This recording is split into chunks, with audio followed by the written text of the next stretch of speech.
Stella Tours, tur Anda terpercaya, mengesankan. Stella Tours, tur Anda semakin indah, menyenangkan, berbagi kisah bersama. Stella Tours. Stella Tours dari Stella Warta Wisata berpengalaman lebih dari 30 tahun membawa Anda pada perjalanan ziarah dan rohani yang sangat indah dan berkesan. Stella Tours melayani lebih sungguh, melangkah lebih jauh. Stella Tours, tur Anda semakin indah, menyenangkan, berbagi kisah bersama. Stella Tours.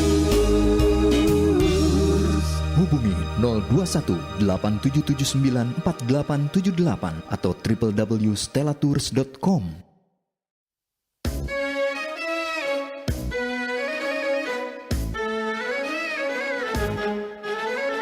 Blessing from the promised land, blessing from the promised land, blessing from the promised land.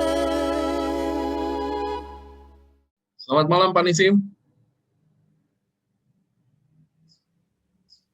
Ya, selamat malam Pak Michael. Selamat malam. Salju di Yerusalem. Malam Michael ya.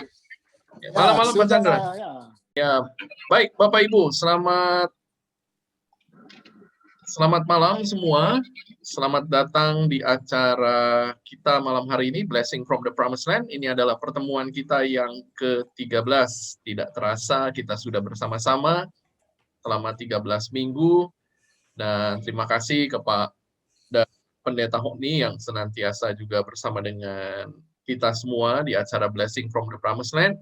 Dan juga Pak Nisim Atias dari Yerusalem yang juga dengan setia senantiasa bersama dengan kita untuk menyampaikan hal-hal yang menarik tentunya di dalam perjalanan virtual kita ini. Kita mulai Bapak Ibu, kita mau awali acara kita malam hari ini dengan doa. Silakan Pak Honi. Baik, mari kita berdoa. Kami kembalikan segala pujian dan hormat dan kemuliaan bagi nama-Mu, Tuhan kami yang baik, Tuhan kami yang besar, Tuhan yang kami sembah, Tuhan yang kami percayai sebagai Tuhan dan Juru Selamat kami. Malam ini kembali kami, Tuhan, akan melakukan virtual Holy Land Tour. Setelah seminggu lamanya Tuhan sudah tolong kami semua. Berkati kami pada malam hari ini. Berkati Michael di Jakarta, berkati Nisim di Yerusalem. Berkati semua anak-anak-Mu Tuhan. Kami sekalian yang mengikutinya, yang berperan di dalamnya. Tuhan tolong kami dan saudara-saudara kami yang menontonnya di YouTube, baik hari ini atau hari-hari yang akan datang. Biarlah semua apa yang kami lakukan ini dapat menjadi berkat bagi banyak orang. Terima kasih. Dan Pak Chandra yang dalam perjalanan dari Solo ke Surabaya juga Tuhan tolong. Dalam nama Tuhan Yesus. Amin. Silakan Michael. Baik, terima kasih Pak Honi untuk doanya untuk kita semua. Saya akan segera share screen saya untuk kita memulai acara kita malam hari ini. Bapak Ibu, sekali lagi selamat datang di acara kita Blessing from the Promised Land. Dan ini adalah pertemuan kita yang ke-13. Kami ucapkan Happy Chinese New Year untuk Bapak Ibu semua yang merayakannya. Kiranya rahmat berkat Tuhan dan kesehatan yang berlimpah senantiasa menyertai kita semua. Seperti biasa, Bapak Ibu, nanti tolong diperhatikan untuk mikrofonnya agar selalu dalam keadaan non-aktif ketika kita sedang ada di dalam acara, dan nanti Bapak Ibu akan ada kesempatan sekiranya ingin bertanya, bisa lewat chat ataupun lewat mikrofon. Bapak Ibu yang belum subscribe YouTube channel GBI Menora Manado, silahkan Bapak Ibu bisa subscribe untuk mendapatkan video-video yang menarik di sana dari apa yang disampaikan tentunya oleh Pak Pendeta Honi. Dan juga Instagram GBI Menora di gbi.menora. Juga Bapak Ibu yang belum mungkin memfollow atau mensubscribe YouTube channel kami di Pilgrim Loka dan juga di Stella Warta Official. Silahkan Bapak Ibu bisa subscribe supaya tidak ketinggalan acara-acara kami yang menarik.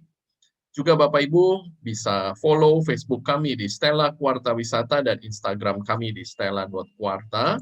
Serta juga Bapak Ibu bisa mengirimkan pesan WhatsApp kepada WhatsApp kami di 0818783552 untuk kita selalu bisa ingatkan acara-acara kami sebelum acaranya dimulai. Baik, kita mulai Bapak Ibu acara kita malam hari ini, dan kita bersyukur kalau malam hari ini kita sudah menyelesaikan seluruh kunjungan kita di sekitar kota Yerusalem, dan hari ini kita akan mulai untuk berjalan keluar dari kota Yerusalem, dan kita akan menuju ke dua kota yang juga spesial, yaitu kota Jaffa atau kota Yope, dan kota Kaisarea Maritima. Bapak Ibu, kalau kita lihat di peta yang ada di layar, dari Yerusalem menuju ke kota Jaffa, kurang lebih jaraknya sekitar 66 km. Dan dengan kendaraan, kira-kira kita memerlukan waktu sekitar 1 jam. Ya, umumnya di dalam perjalanan ziarah kita jarang sekali sekarang mengunjungi kota Jaffa.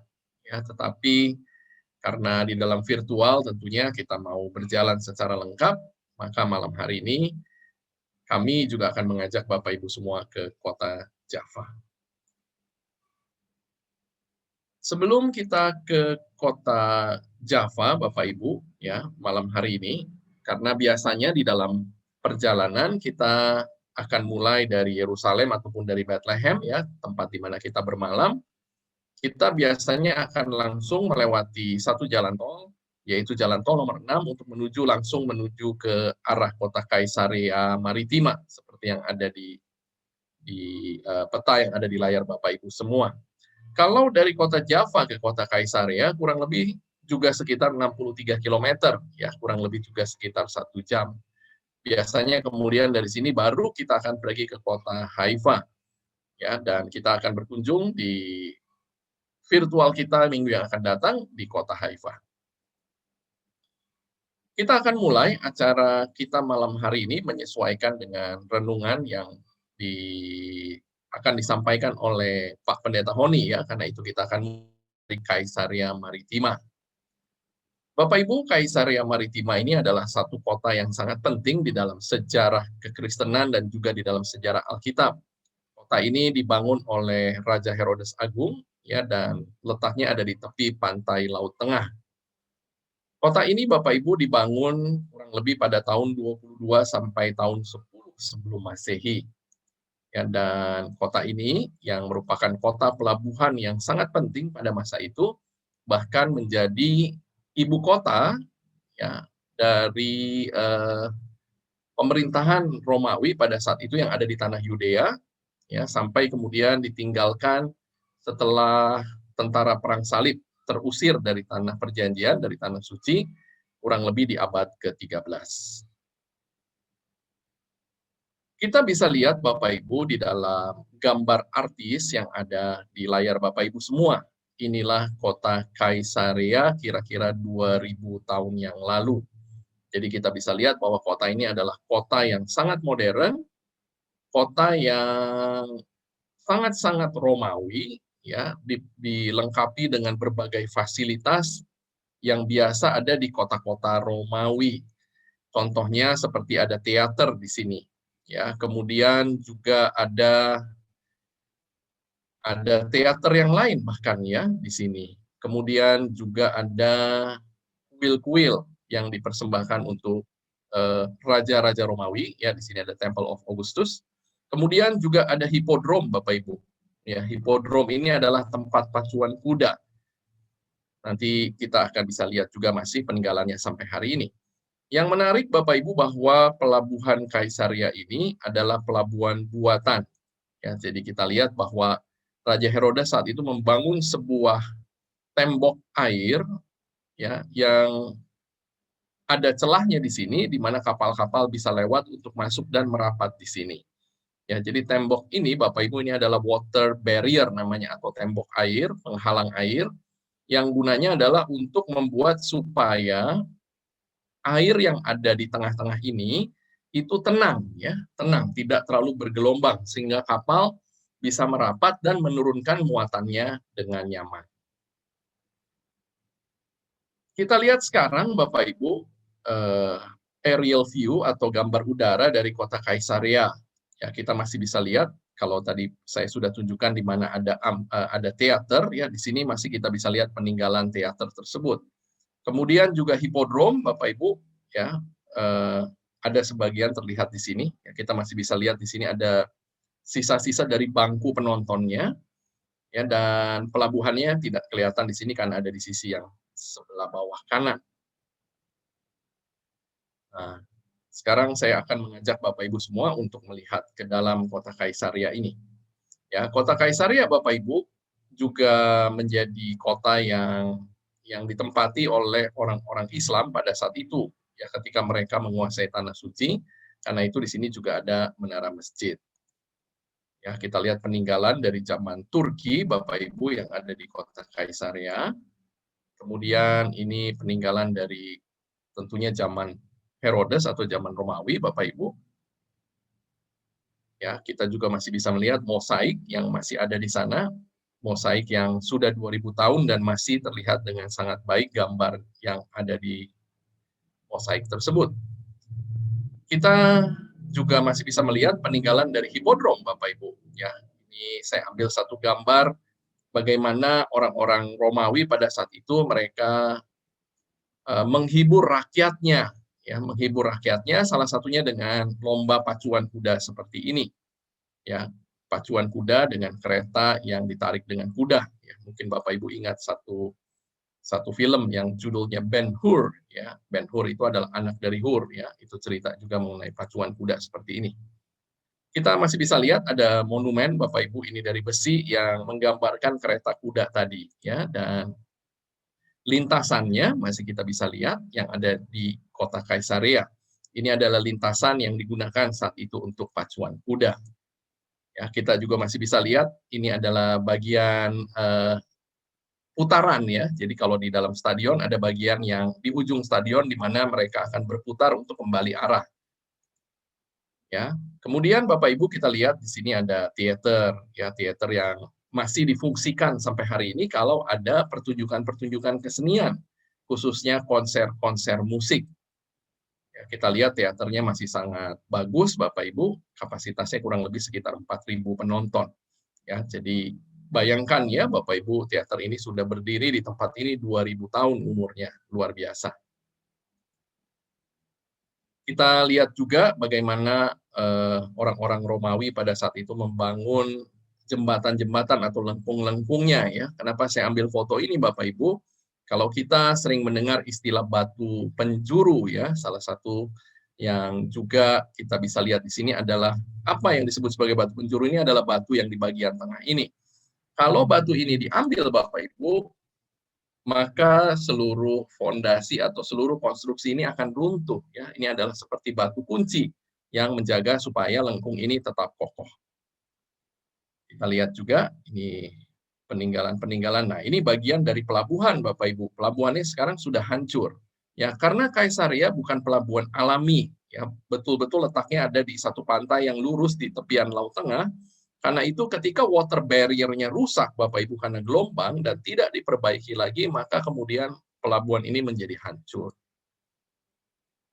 Satu hal yang sangat penting yang ada di tempat ini, ya ada satu penemuan arkeologi yang sungguh-sungguh penting untuk kita sebagai orang Kristen.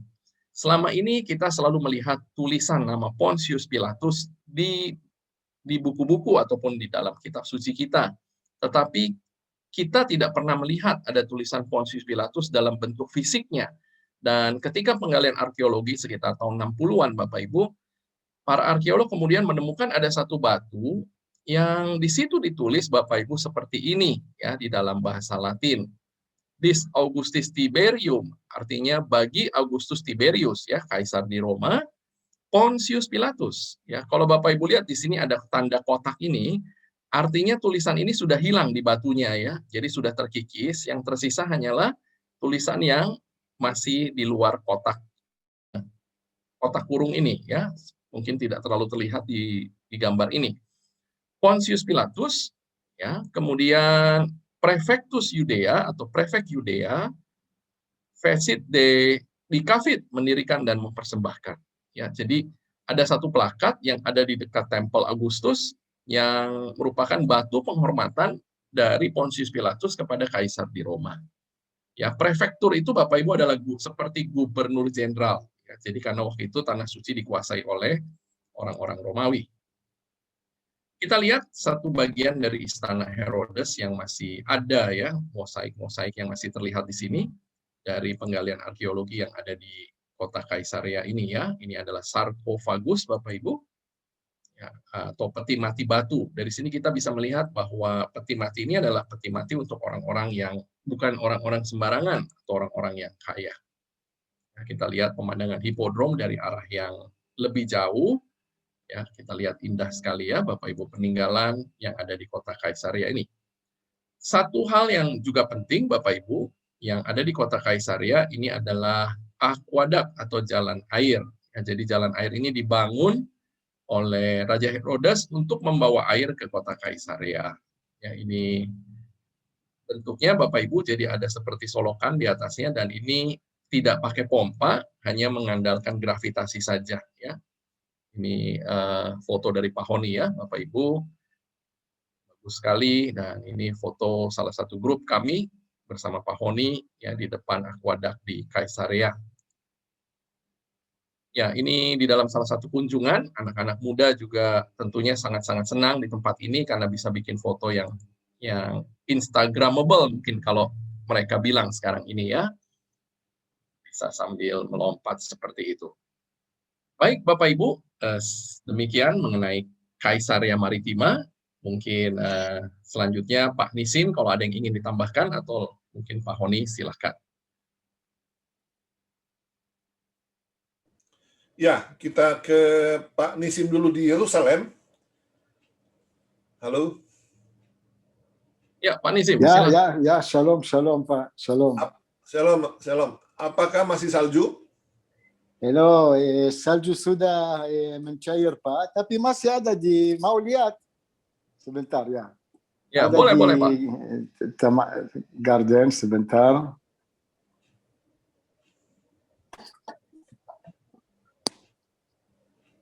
Ya, masih ada salju di halaman. Bisa lihat ya? Iya. Di luar lihat, ya. Lumayan. Ya ini ya. Ya.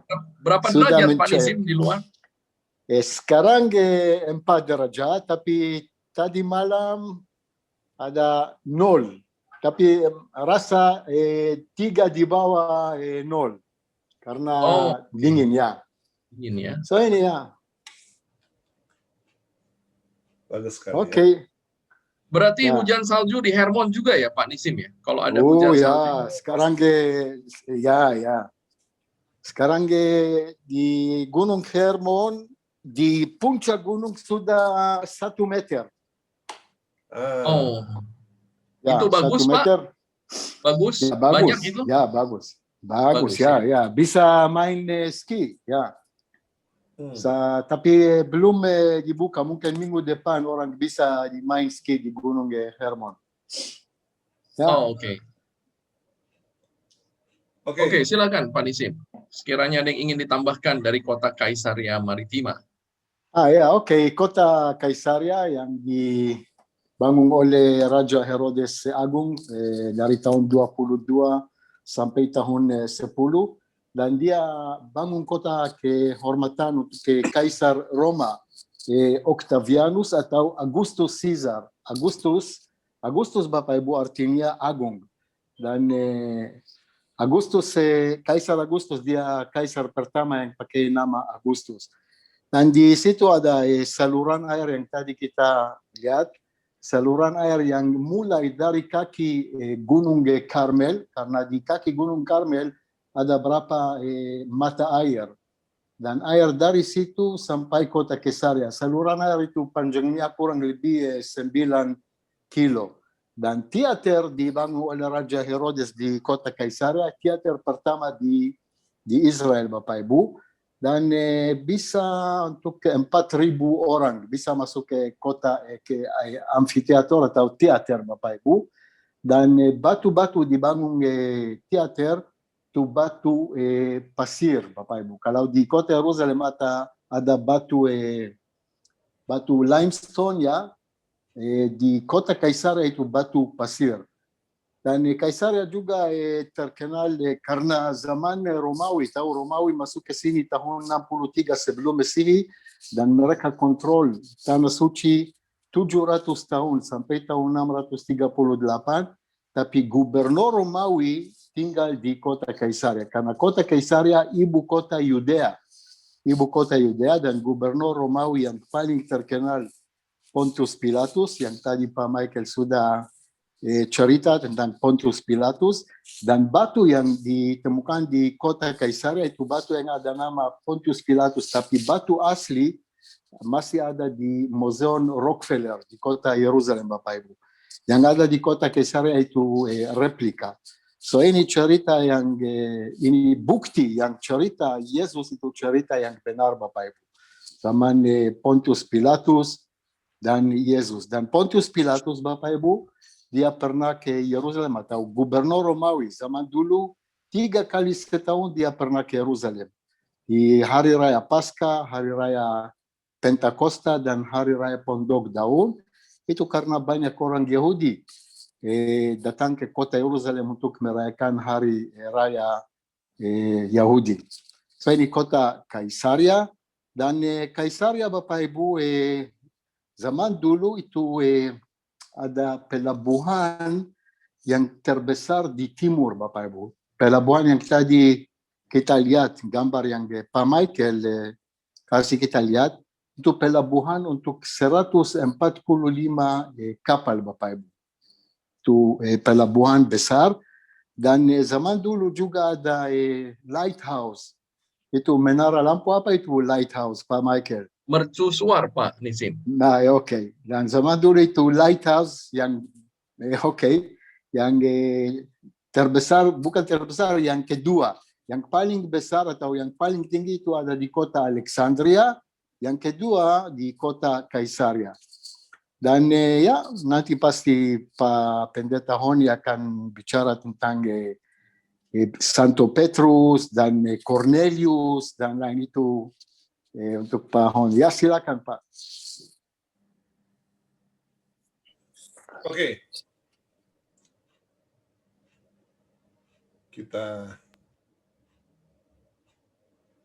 Kita berbicara tentang Kaisarea. Saudara-saudara, Kaisarea di Israel ada 2. Satu Kaisarea yang ada di tepi pantai, namanya Kaisarea Maritim, ya, Maritima. Dan yang satu lagi adalah Kaisarea Filipi yang ada di kaki Gunung Hermon. Nah, kalau kita bicara tentang Kaisarea Maritima, kita tidak terlepas dari kisah tentang orang Romawi pertama yang menjadi Kristen, yang menjadi pengikut Kristus. Kalau kita membaca di Kisah Rasul pasal 10 ayat 1, dikatakan di Kaisarea ada seorang yang bernama Cornelius, seorang perwira pasukan yang disebut pasukan Italia. Ayat yang kedua dikatakan ia saleh, ia serta seisi rumahnya takut akan Allah, dan ia memberi banyak sedekah kepada umat Yahudi dan senantiasa berdoa kepada Tuhan. Nah, siapakah orang ini, saudara-saudara? Dia dikatakan bahwa dia perwira yang mengepalai kira-kira 100 orang. Ya, 100 orang prajurit, centurion. Itu satu peleton, satu grup daripada tentara Romawi yang ada pada waktu itu. Sekali lagi bahwa dia adalah orang non-Yahudi pertama yang mengenal dan percaya kepada Yesus sebagai Tuhan dan Juru Selamatnya.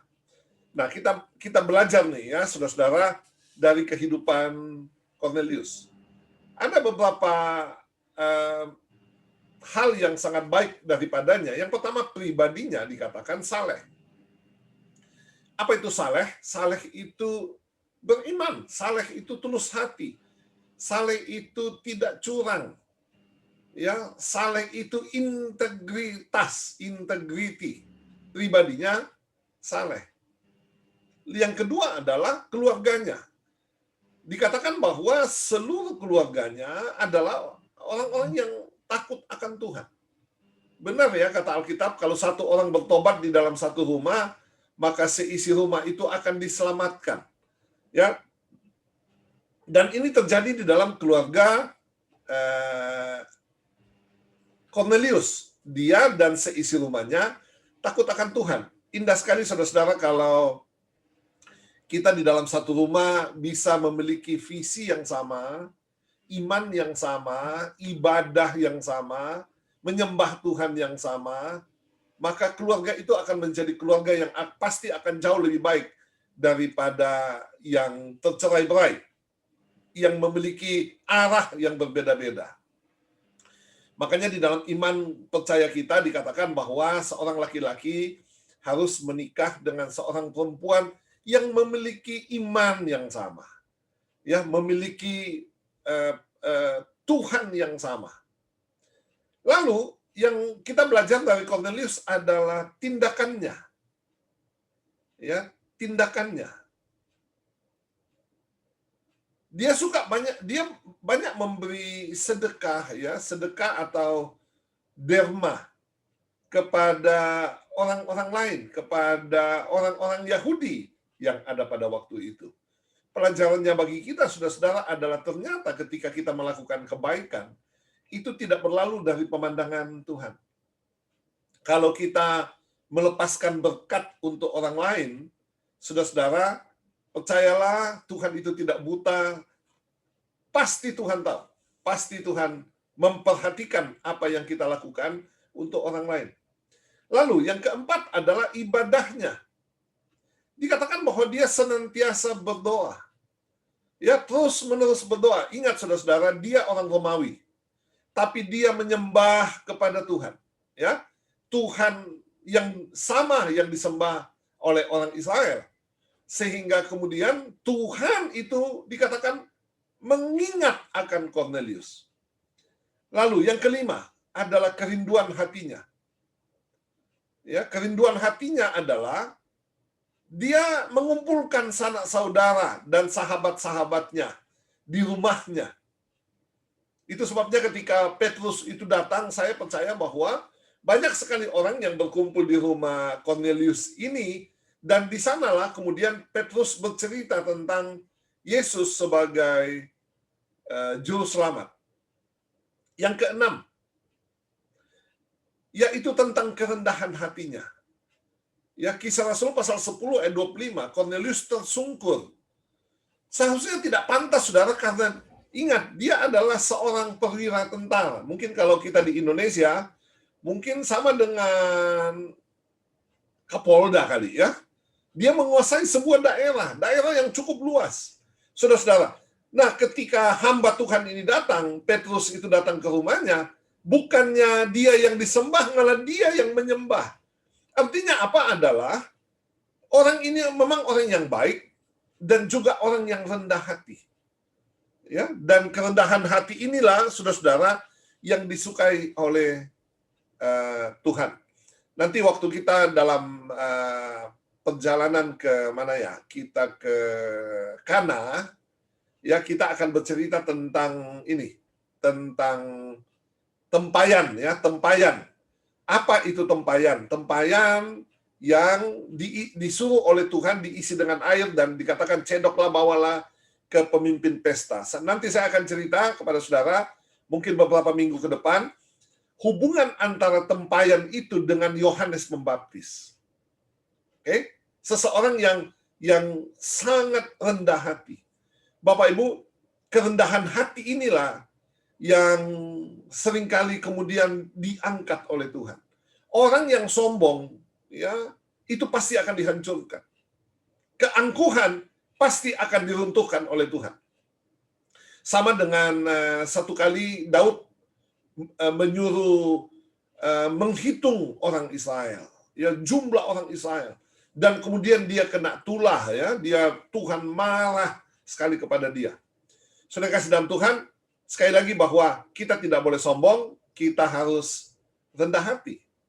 Ya, salah satu yang saya senang dengan sahabat saya, Pak Nisim dari Yerusalem ini, adalah orangnya menerima apa adanya. Ya, ketika kita berjalan dengan Pak Nisim di Israel dan dia menjadi guide, dia tidak berbicara tentang uang, tidak bicara tentang dia bukan money oriented, tetapi bagaimana bisa melayani orang, yang memberikan penjelasan, dan selanjutnya ya seseorang yang saya senang untuk berjalan bersama-sama. Maka setiap kali saya ke Israel, saya mesti kejar dulu. Pak Nisim, tanggal sekian, bulan sekian, I have to go with you. Yang ketujuh, saudara-saudara, adalah hasil imannya. Ya, Kisah Rasul pasal 10 ayat 44. Dikatakan bahwa Roh Kudus itu turun ke atas semua orang. Kenapa Roh Kudus ini bisa diturunkan ke atas semua orang? Kisah Rasul pasal 10 ayat 44. Saudara-saudara, nomor satu karena di sana ada fellowship, ada persekutuan. Persekutuan Cornelius dengan saudaranya, keluarganya, dan sahabat-sahabatnya. Yang kedua adalah ada orang-orang yang sama-sama menyembah kepada Tuhan. Ya, sehingga Roh Kudus itu turun. Yang ketiga adalah ketika firman itu disampaikan. Petrus itu berkhotbah, dan sementara dia berkhotbah, the Holy Spirit came down. Roh Kudus itu turun atas semua orang. Akibatnya apa, saudara-saudara? Orang-orang dipenuhi oleh Roh Kudus dan mereka berkata-kata di dalam bahasa roh. Lalu kemudian Kisah Rasul pasal 10 ayat 47 dan ayat 44. Mereka kemudian memberi diri mereka untuk dibaptis. Apa maksudnya ini, saudara-saudara? Berbicara tentang pertobatan.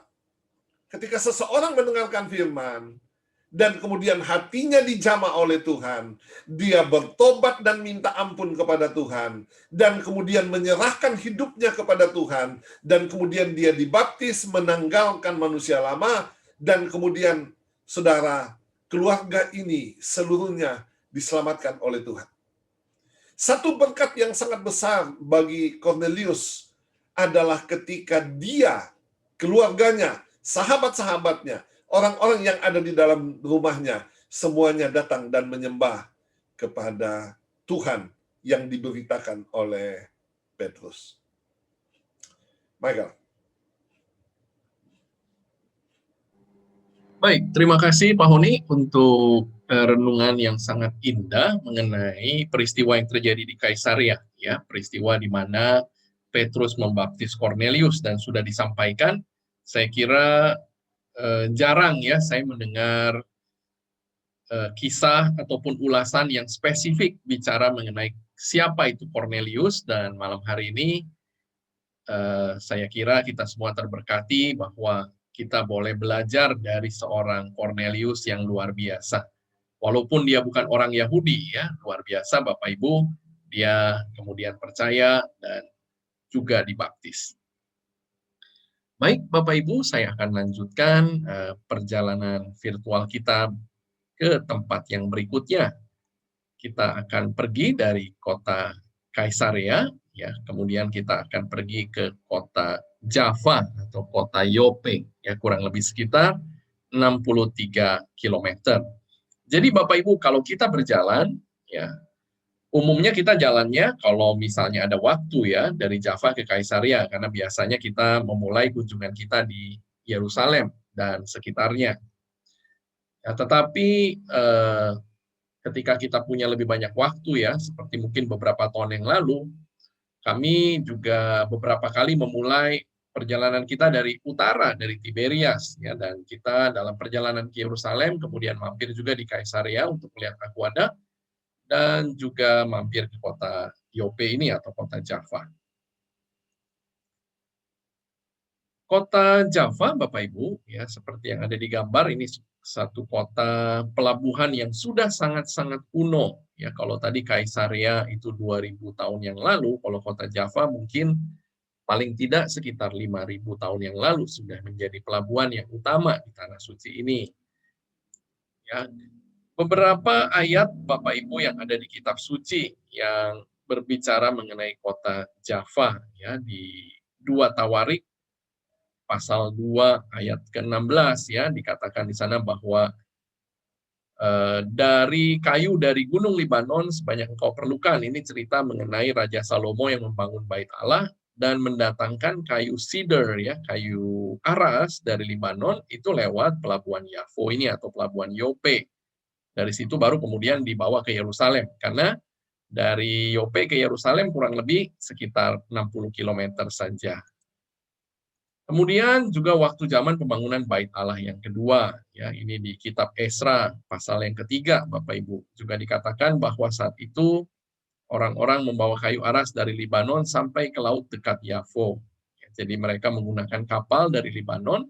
Libanon itu tidak jauh, ya Bapak Ibu, di sebelah utara Israel, dan mereka dari sana bisa dengan kapal sampai di pelabuhan Yope.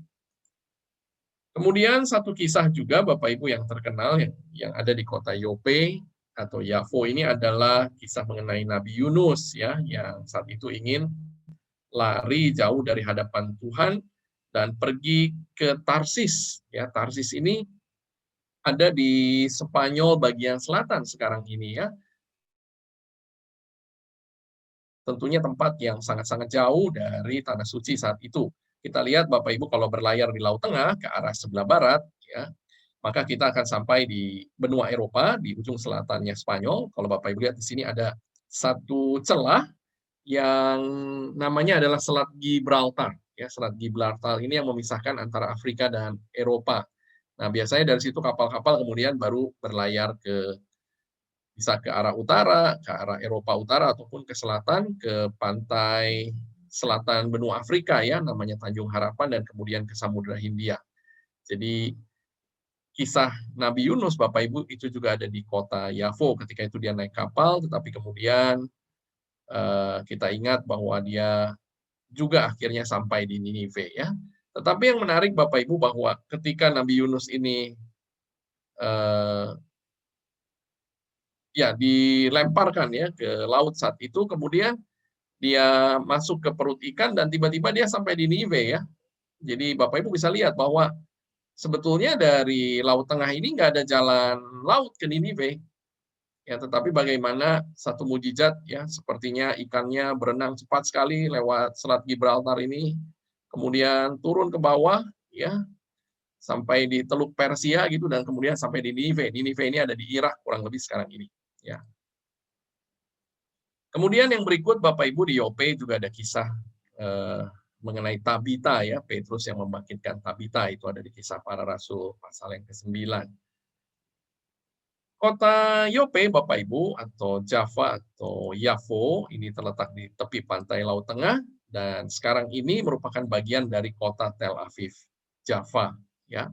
Kalau kota Yope ini sudah kurang lebih 5.000 tahun umurnya Bapak Ibu, sementara kota Tel Aviv itu adalah kota yang sangat-sangat modern sekarang ini di Israel, yang usianya baru 100-an tahun. Kota Yope, kota pelabuhan tertua di Tanah Suci, dan sejak 4.000 tahun yang lalu sudah ada peradaban di tempat ini. Ya, penduduknya sekarang ini kurang 6.000 jiwa. Ya, kalau kita lihat di gambar ini, Bapak Ibu, ini adalah menara jam atau menara lonceng yang ada di kota Yope, yang dibangun sejak zaman Turki.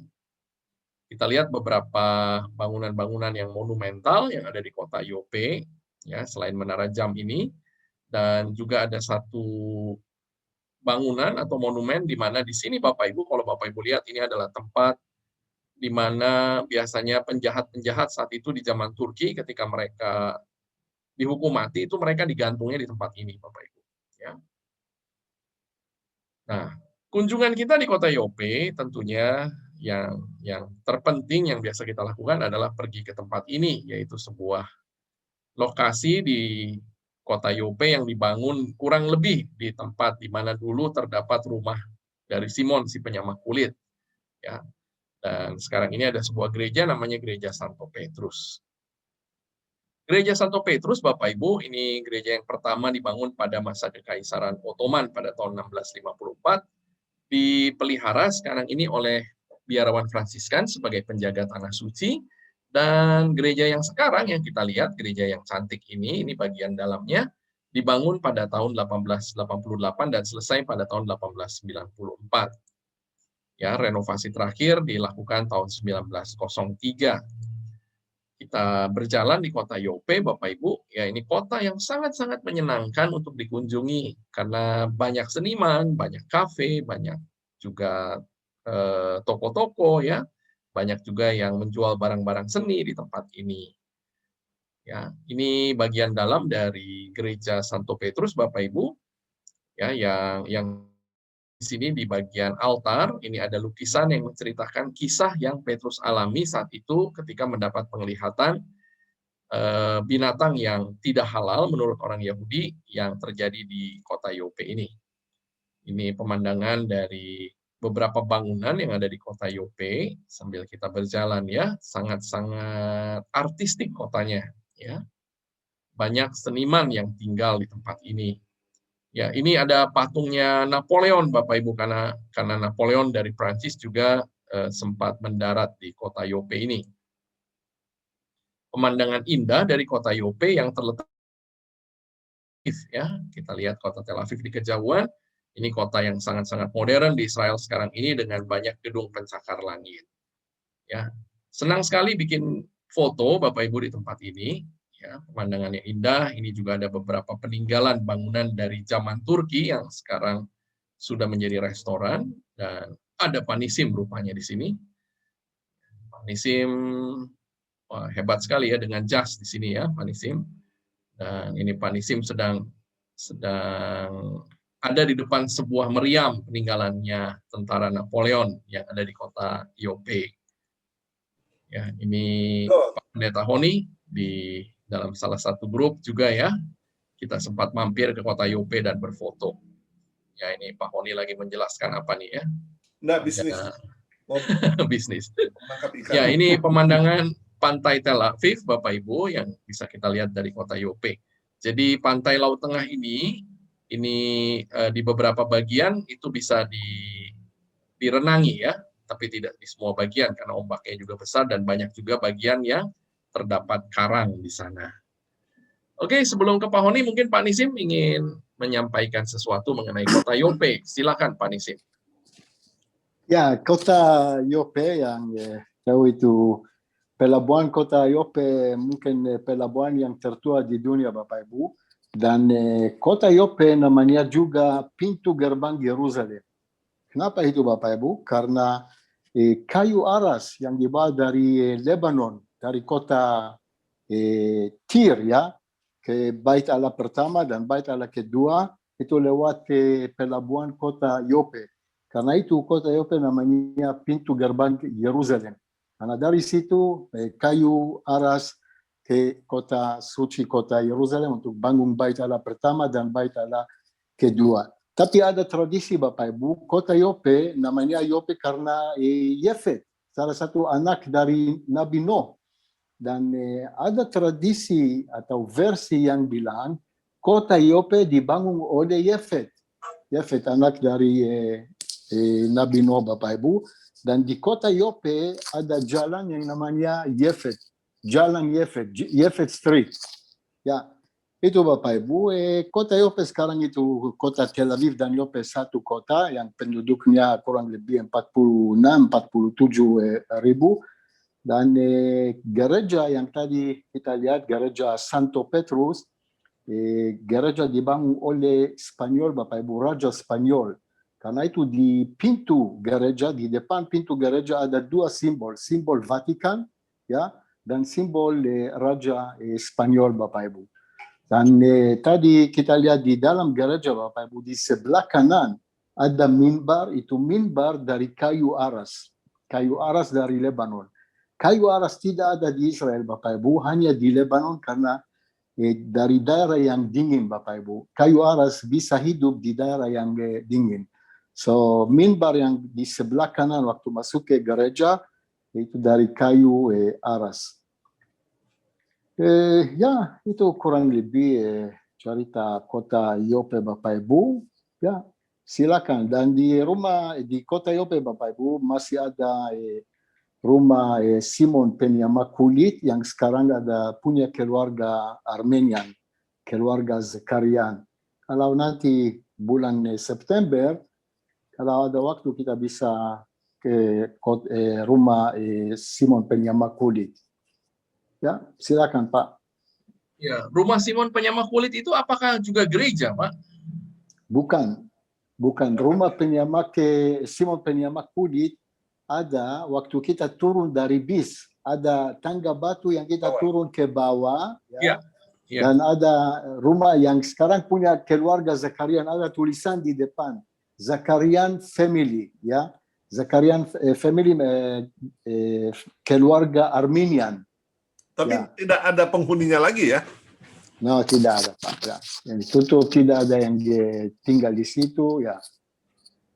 Ya. Saya kira saya belum pernah ya. Pernah satu waktu rasanya saya mau datang tapi tutup ya, Pak.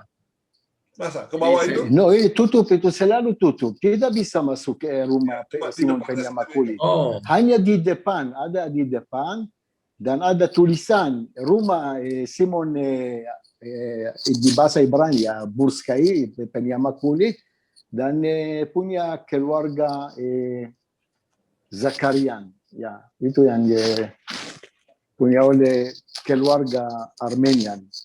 Tapi rumah tutup, tidak ada yang tinggal di situ, Pak. iya, iya. Oke. Baik, terima kasih Pak Nisim. Yang paling menyenangkan di IOP ini nomor 1 adalah cappuccino.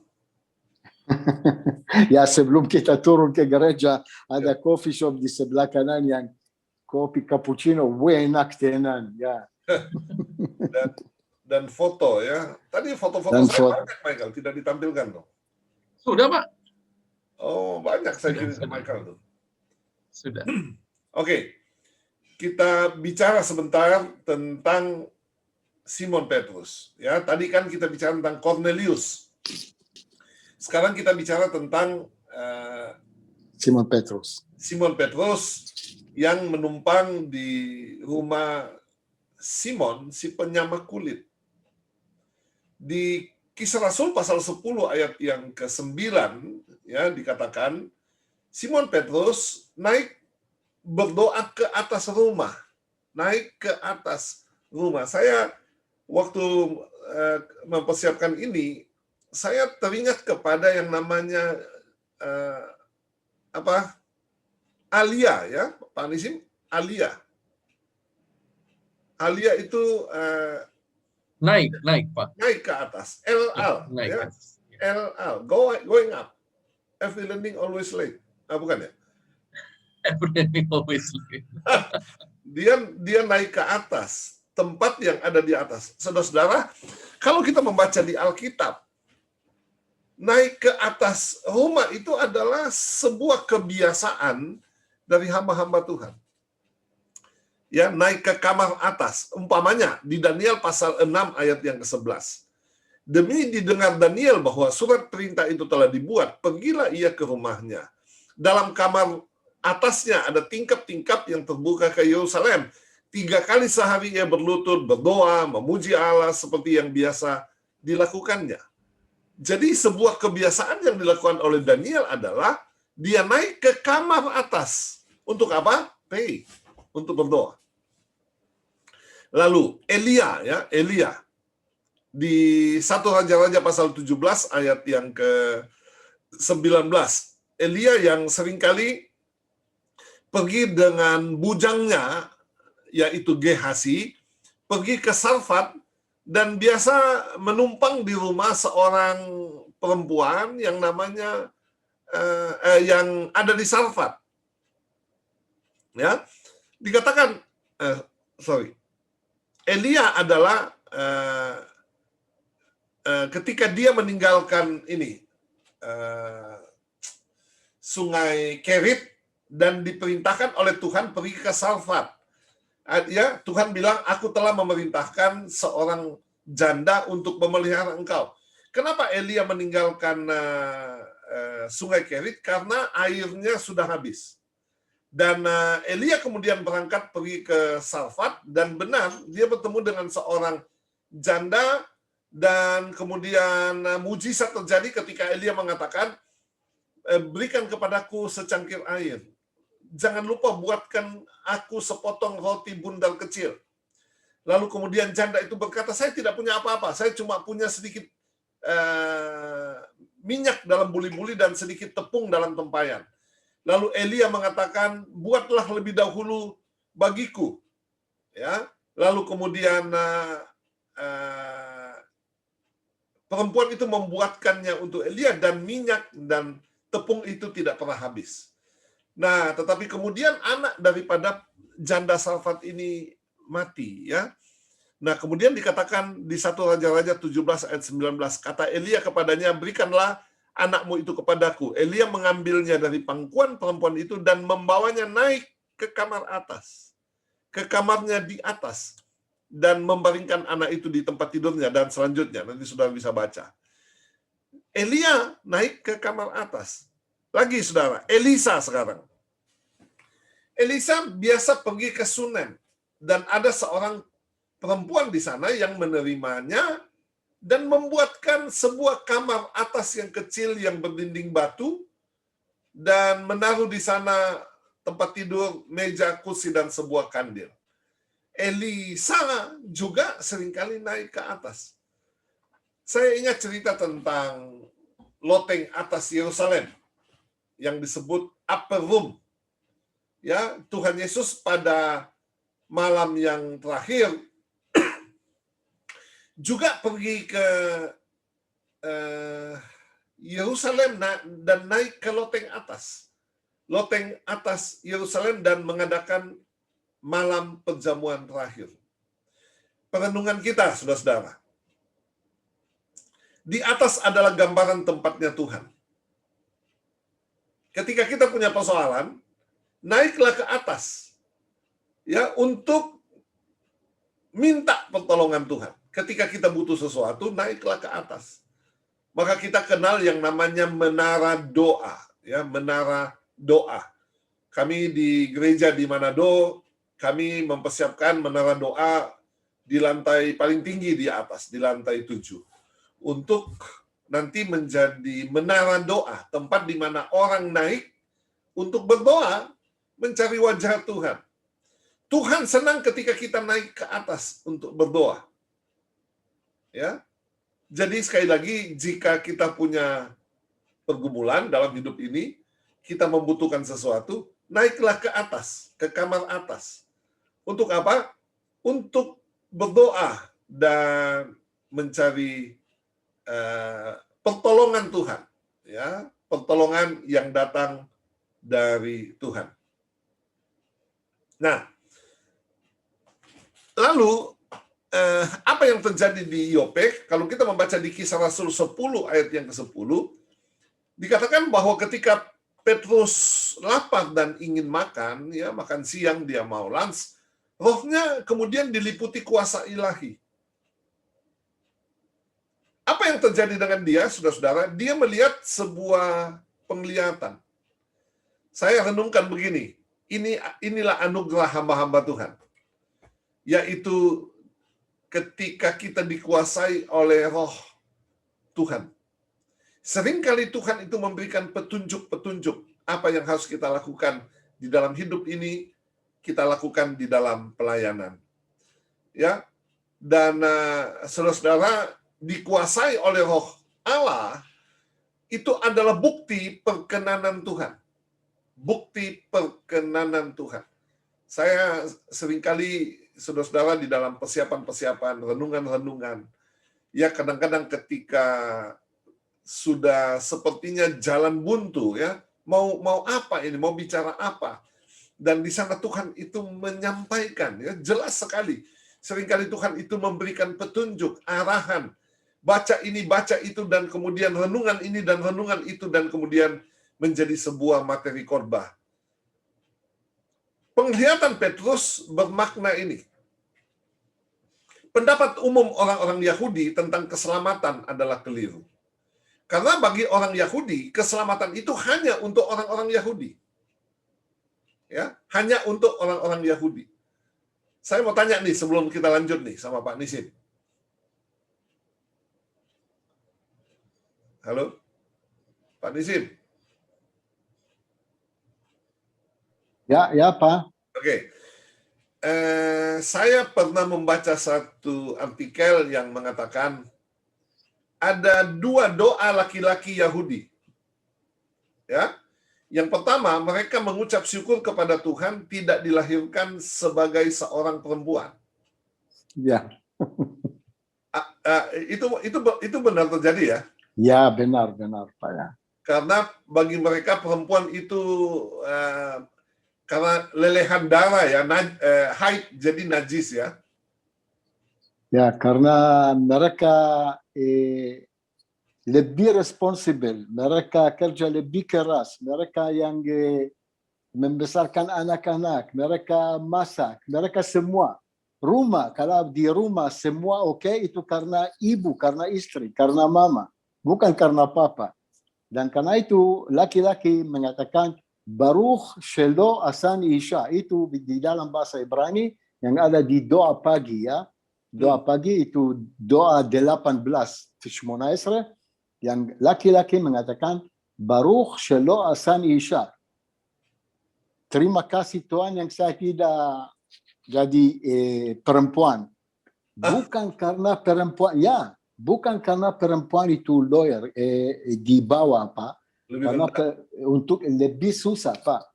Job mereka lebih susah. Apalagi kalau anak banyak ya, 6-7 orang ya. Ya. Oke.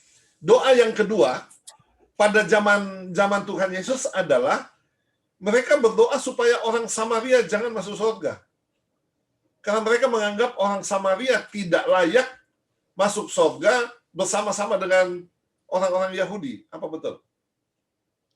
Itu tidak ada doa khusus untuk orang Samaria, tapi ada yang itu untuk semua yang bukan Yahudi.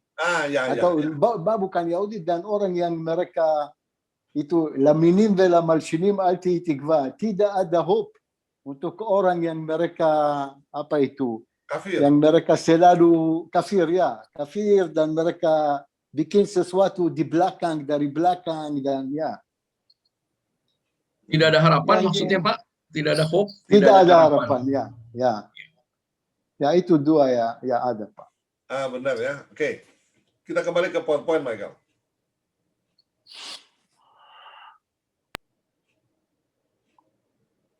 Jadi kenapa Petrus itu kemudian melihat penglihatan di mana ada sebuah jaring dan banyak sekali binatang-binatang di dalamnya dan kemudian suara itu mengatakan, ambillah, sembelihlah, dan makanlah. Petrus bilang, no, saya tidak pernah makan sesuatu yang haram.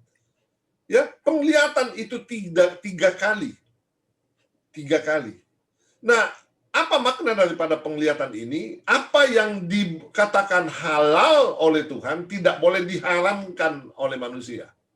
Jadi pendapat umum orang-orang Yahudi tentang keselamatan hanya untuk orang Yahudi, ya, itu adalah salah. Karena sekali lagi bahwa bagi orang Yahudi, bukan orang Yahudi itu kafir. Orang yang no hope, ya, tidak punya peluang untuk selamat. Bangsa yang tidak bersunat. Ya. Padahal Tuhan mengatakan semua bangsa di dunia ini berhak untuk menerima keselamatan. Tidak haram. Jadi, kalau kita kembali kepada Petrus, pemahaman yang pertama soal pergaulan antar Yahudi dan non-Yahudi adalah tidak boleh menyebut orang najis atau kafir. Itu saja pemahaman dia. Tidak boleh menyebut orang najis atau kafir. Cuma sampai ke level ini. Tapi pemahamannya yang kedua adalah ternyata Tuhan itu tidak membeda-bedakan orang. Tidak membedakan keselamatan. Bahwa keselamatan itu adalah for all nations. Kepada bangsa-bangsa. Kepada semua orang yang membuka hatinya, ya, untuk percaya kepada Tuhan sebagai Tuhan dan juru selamatnya.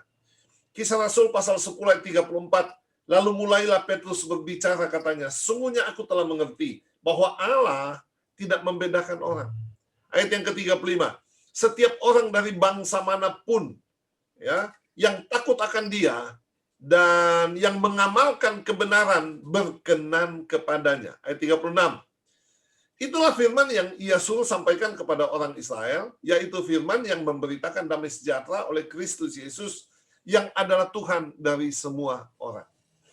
Jadi, saudara-saudara, Petrus kemudian mendapatkan pemahaman bahwa apa yang Tuhan katakan halal, ya, tidak boleh diharamkan oleh manusia.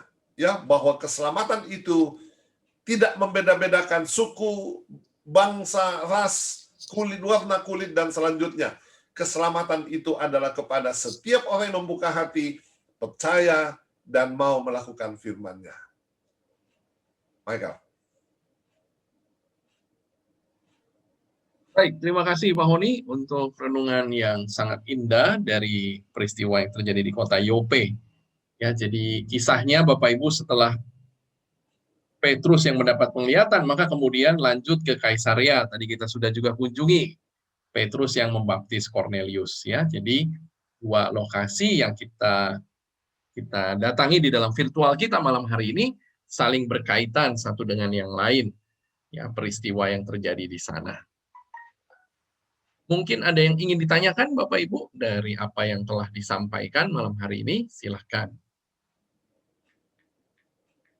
Kalau sekiranya ada yang ingin ditanyakan, boleh buka mikrofon.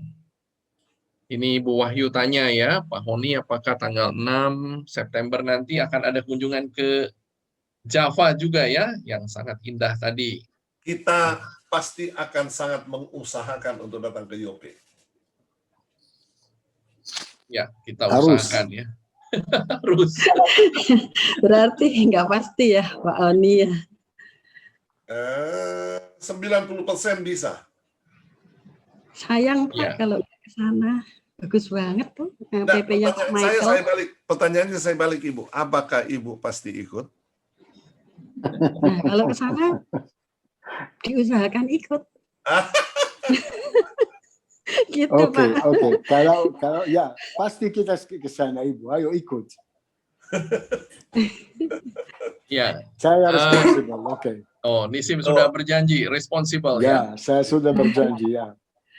Ya, ya. Tidak naik bis, kita naik Harley. Ya, kalau tidak ada waktu, nanti sore naik Harley Ibu dan saya langsung ke kota Yope. Pak Honi, satu lagi Pak Honi. Ya. Hermon, Pak Honi, Hermon termasuk di itinerary atau enggak? Begini, biasanya Hermon itu kita akan jalani di awal tahun, Januari, Februari, Maret. Ya, karena kalau sudah di bulan 9, tidak ada apa-apa di atas. Tidak ada salju. Salju belum ada. Seperti itu. Tapi pemandangan kan ada Pak, masih tetap. Cuma enggak Ya, ada saljunya. biasanya grup tidak ke sana pada musim panas, karena memang dia tidak akan beda dengan tempat-tempat lain yang kita datangi di sekitaran Danau Galilea. Seperti itu. Ya, pemandangannya kurang lebih ya. Kurang lebih. Kalau tidak ada salju. Jadi biasanya memang di Januari, Februari, Maret kita kalau tur itu kita ada kunjungan ke Gunung Hermon, tetapi selebihnya umumnya tidak ya. Kalau Java tadi ya bisa diusahakan. Jadi salah satu yang kita selalu perhatikan untuk kunjungan ke Java ketika kita datang dari Yerusalem adalah kita keluar dari kota Yerusalem pagi hari. Ya. Dan kita umumnya bersamaan dengan orang-orang yang berangkat kerja dari Yerusalem ke Tel Aviv. Makanya agak sedikit Tidak macet. padat ya, agak sedikit macet. Tapi mungkin kita bisa pergi lebih pagi lagi ya. Jam 6:30 dari hotel, mungkin jam 6 ya. Nah, Supaya biasanya kita- guide duluan, Mike. Guide jalan duluan jam 5 sama tour leader. Oke, terima kasih Pak Honi, Ya, Pak terima Michael. terima kasih Bu Wahyu. Iya, Pak Nisim apa di mana lagi selain di gereja Yope kita bisa melihat kayu aras, Pak? Kalau di Yerusalem? Di Yerusalem, no, tidak ada yang saya tahu ya. Oh, oke. Yang ada adalah pinus, cemara. Ya, pinus cemara ada di mana-mana ya. Ada di mana-mana. Tapi kayu aras ya, minbar di gereja Santo Petrus itu dari kayu aras dari Lebanon. Ya, Di Israel tidak ada lagi tanaman itu, kayu aras. no, tidak ada. Tidak. Ah. Kayu Yang itu yang di Karmel, minggu depan kita ke Karmel ya. Yang di Karmel Minggu bukan depan terbantin itu bukan aras, Pak. Iya ya. Kalau Itu terbantin di banyak, Muhraka. Muhraka Muhraka, ada, ya. Daerah Muhraka ada banyak dan di Gunung Tabor juga ada pohon Ya, di Tabor. terbantin. Ya, pohon terbantin. Oke. terbantin ya. Terbantin. Ela, bahasa Ibrani namanya Ela, alon. Kalau kayu aras itu spesialnya apa, Pak Nisim sebetulnya? Keras. Ya, keras dan kualitasnya bagus, Pak. Ya. Oh, jadi Pintu-pintu di bait Allah itu dari kayu aras. Oh, kalau di rumah sekarang ada furniture datang dari kayu aras, mungkin di rumah orang-orang biasa. No, tidak ada. Di Israel, ada. no, pasti tidak ada. No. Ya. Oh, oke. Mungkin di Lebanon, ya. Ya. Oh, ya, ya. Berarti memang spesial ya, Pak? Ya, spesial, Pak. Spesial. Oke. Ya, silakan kalau ada pertanyaan lain, Bapak Ibu. Ya, ke saya Pak. Pak Fens, silakan Pak Fens. Iya, mau tanya Pak Nisim, yang kota Yope tadi dengan Kaisaria, apakah termasuk di dalam tanah perjanjian atau tanah dari kedua belas suku bangsa itu? Karena dari 12 apa? Suku bangsa. Suku bangsa? Iya. Ya, 12 kota suku Israel. Ya, lihat, suku Israel hilang tahun 586 sebelum Masehi. Setelah Raja Nebukadnezar, Raja Babel menghancurkan Bait Allah pertama. Tapi zaman dulu kota Yope, suku Dan tinggal di daerah Yope, Pak. Ya, dan Kaisaria itu di utara ada suku Menase. Suku Menase di daerah kota Kaisaria dan Tabor ada suku Isakar dan Efraim. Suku Naftali di perbatasan Israel dengan Lebanon. Ada pegunungan Naftali waktu kita jalan ke Gunung Hermon. Ya, tapi zaman dulu itu ya masuk ke 12 suku Israel ya. Tapi saya ulang lagi sampai tahun 586 sebelum Masehi. Ya, jadi kan Israel itu 12 suku ya. Ya, Pak. Kalau kita keluarkan Yusuf, karena tidak ada suku Yusuf. Kita keluarkan Yusuf, sisa 11. Lalu Yusuf punya 2 anak, Manasye dan Efraim. Oke? Jadi 13. Tapi kemudian dikeluarkan lagi Lewi. Karena Lewi tidak punya warisan. Mereka khusus mengurus Bait Allah. Jadi kembali lagi suku Israel ini 12. Oke? Nah, ketika raja pertama Saul, raja kedua Daud, raja ketiga adalah Salomo. Kemudian setelah Salomo, kerajaan itu pecah menjadi 2. Kerajaan utara, ibu kotanya adalah Samaria. Kerajaan selatan, ibu kotanya adalah Yerusalem. Nah, kerajaan selatan ini Benyamin dan Yehuda. Dan kerajaan utara itu sebenarnya itu bukan 10 suku, karena 2,5 suku tinggal di seberang sungai Yordan. Ya, Reuben, Gad, dan setengah suku Manase. Reuben, Gad, dan Gad, setengah suku Manase. Gad dan setengah suku, ya. Ya, Reuben, Gad, dan setengah suku Manase. Nah, jadi yang tinggal di utara itu adalah 7,5 suku. Ya, yang disebutkan tadi Naftali, siapa, Dan, Asher, dan Isakar, ya. Ya, Isakar. Jadi 7,5 suku ini ibu kotanya adalah Samaria. Kemudian tahun 500 sekian itu ditawan oleh ditawan oleh Asyur dan kemudian hilang. Asyur. Kerajaan selatan ibu kotanya Yerusalem ditawan oleh Nebukadnezar, ya, yang kemudian kita tahu di dalamnya adalah ada Daniel, Sadrak, Mesak, dan Abednego. Kerajaan utara ini kemudian kehilangan jejak sampai hari ini. Nah, ketika orang-orang buangan pulang dari Babel, di dalamnya adalah Serubabel yang membangun Bait Allah, Nehemia ya bupati yang membangun tembok kota, dan Esra ahli kitab yang menyelenggarakan ibadah di Bait Allah di Yerusalem. Mereka inilah yang kemudian membangun kembali kota Yerusalem yang disebut kemudian yaitu Yahudi. Ya.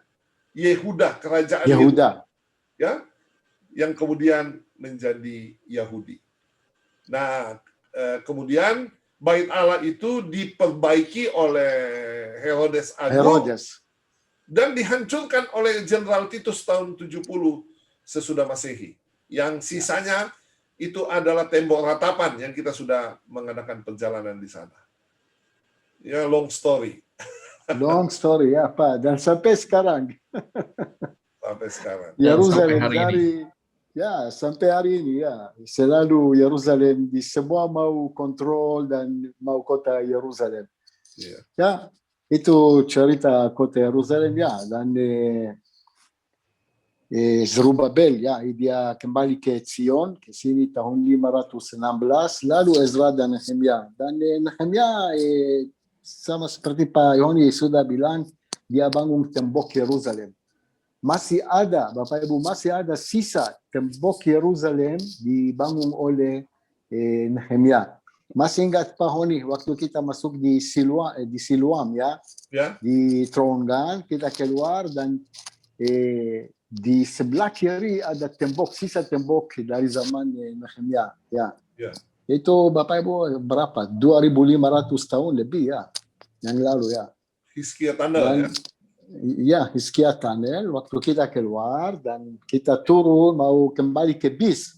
Ya. Sebelum kita masuk di pintu yang putar, ada tembok dari zaman Nehemia. Ya, dan Ezra dia Rabi Ezra dia mengajarkan orang Yahudi, ahli kitab ya, mengajarkan orang Yahudi kitab Taurat di kota Yerusalem dan Bait Allah. Ya. Sejarah yang long story ya. Iya. Pelabuhan Yope tadi Pak, Pelabuhan Yope kan pelabuhan yang tertua di dunia. Ya, pelabuhan kota Yope tapi tidak aktif lagi Pak. Oh. Tidak aktif lagi. Sekarang di pelabuhan di Israel ada 3 kota pelabuhan. Di selatan ada kota Elat, itu perbatasan Israel dengan Mesir dan Yordan. Pelabuhan yang kedua di kota Ashdod. Ashdod tahu Pak, Ashdod siapa tinggal di kota Ashdod zaman dulu? Orang Filistin. Yeah. Orang Filistin tinggal di 5 kota, Ashdod, Gat, Ekron, Gaza, dan Askelon. Dan pelabuhan utama dan terbesar di Israel itu pelabuhan di kota Haifa. Kota Haifa di utara. Kota paling cantik. Ya, kota yang paling cantik ya. Dan pelabuhan kota Yope tidak aktif lagi Pak. Iya. Kalau di Asdod itu apakah ada archaeological site Pak Nisim? Sedikit Pak. Ada berapa tempat yang tapi jarang yang grup pergi ke kota Asdod. Termasuk lebih menarik kota Askelon. Oh, Askelon lebih menarik. Ya, lebih menarik dan ada banyak arkeologi di kota Askelon. Siapa yang dari kota Askelon orang yang terkenal? Itu Samson ya? Ya, Samson and Delilah. Ya. Samson dia dari suku Dan dan suku Dan mereka apa itu judge Hakim. Apa itu? Hakim ya. Hakim ya.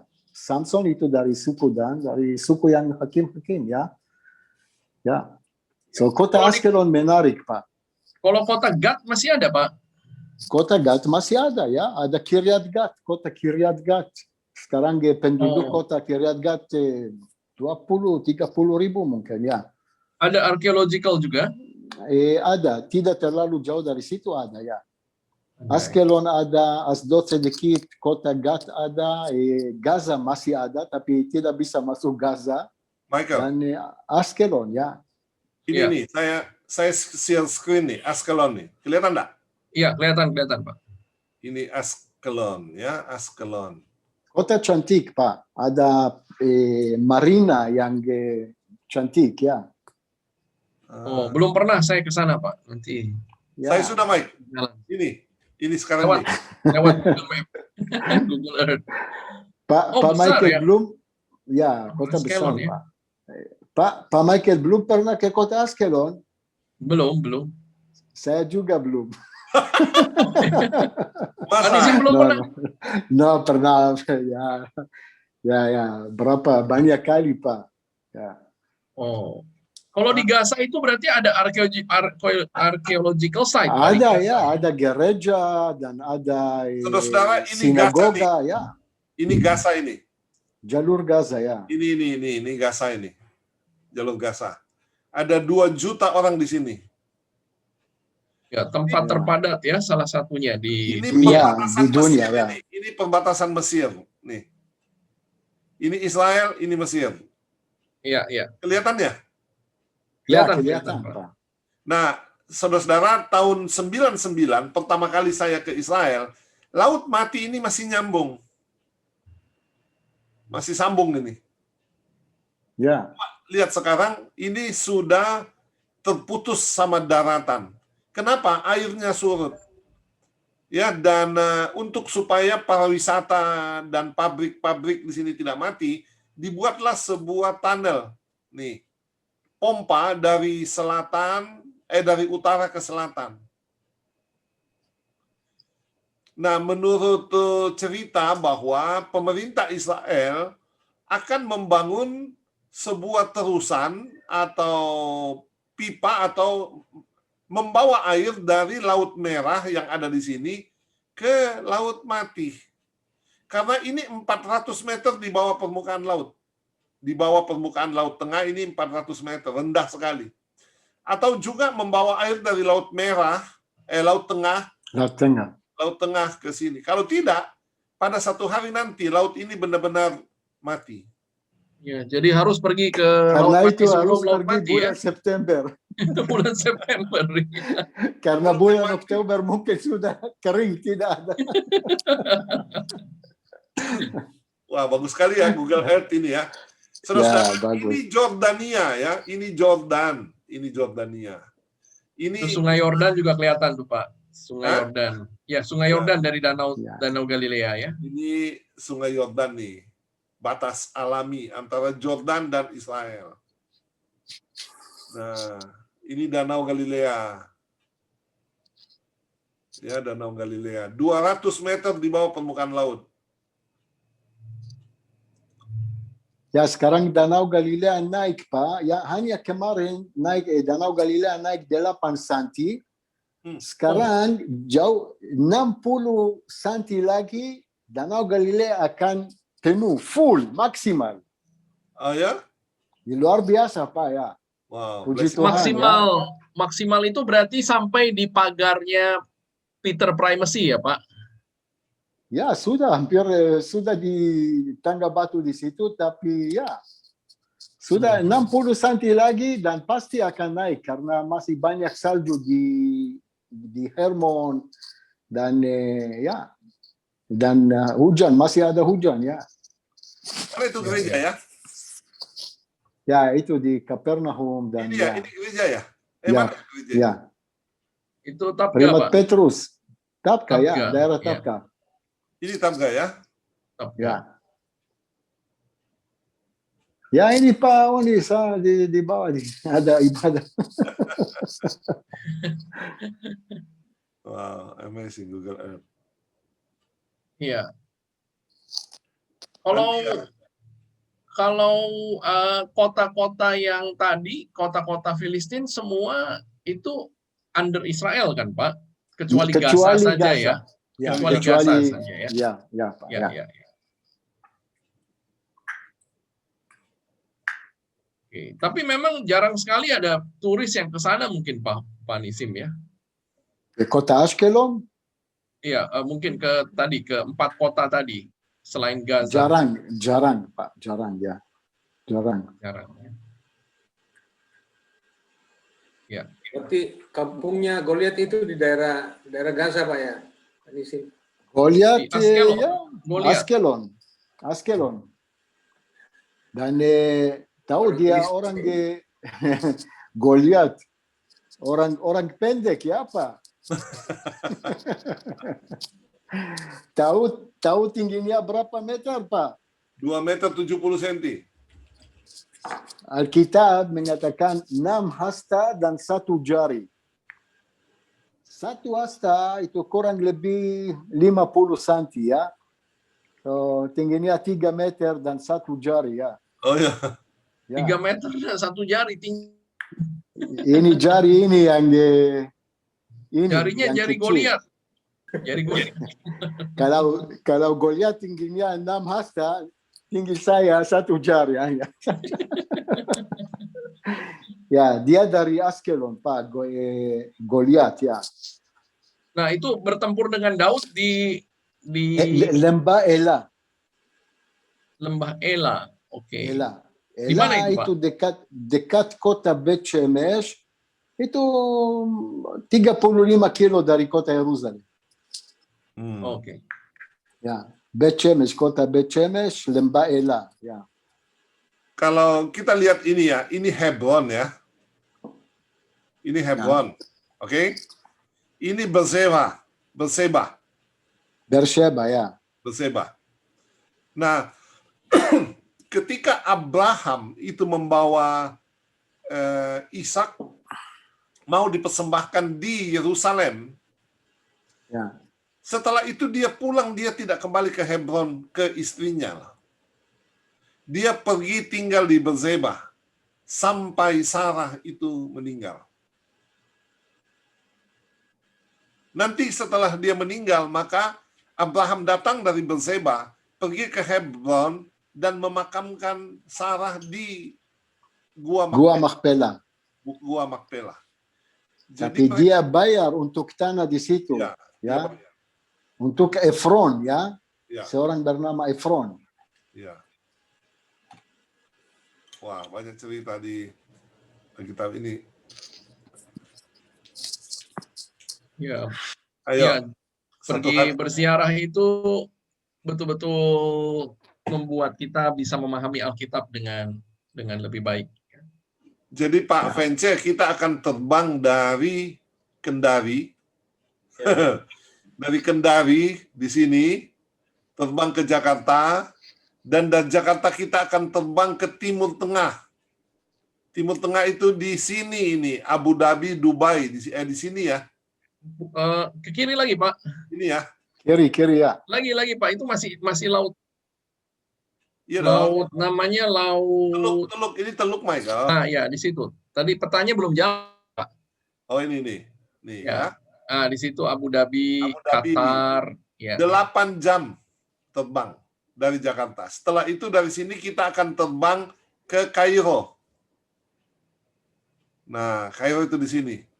Di sini. Ke kiri Pak. Ini. Ya, itu Pak. Kairo. Sebelah kanan Sungai Nil. Oke, mana dia? Ya, kurang lebih di situ. Terbang lagi berapa jam, Michael? 3 jam ya? Kurang lebih.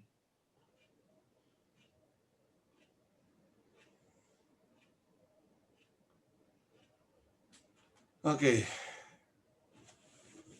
Oke, thank you Pak Honi.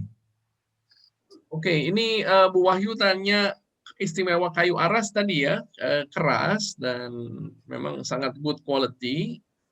Tumbuhnya di Libanon, Bu Wahyu, di daerah Libanon, hanya ada di daerah Libanon.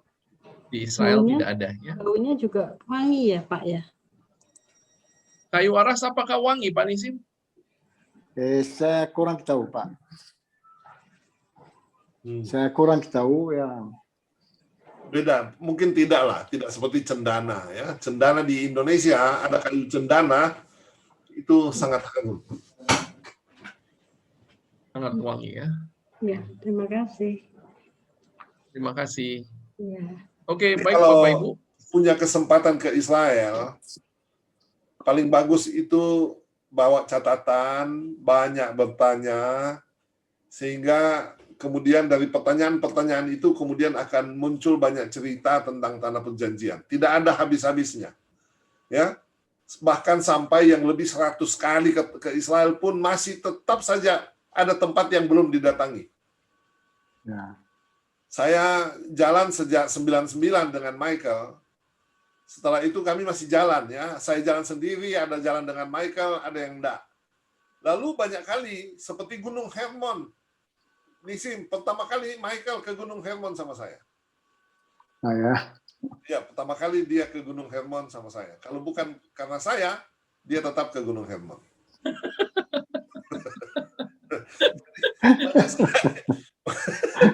Banyak sekali tempat yang saya juga belum pernah lihat, seperti tadi dikatakan di Asdod, ya. Waduh, siapa yang mau ke Asdod?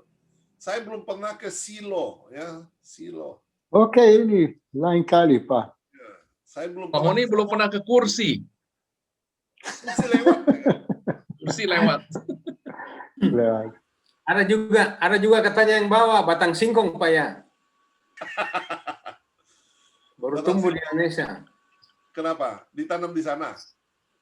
Iya, ada yang di Sulawesi Barat dibilang ini dari Israel, batang singkong. Batang singkong nggak ada. Iya.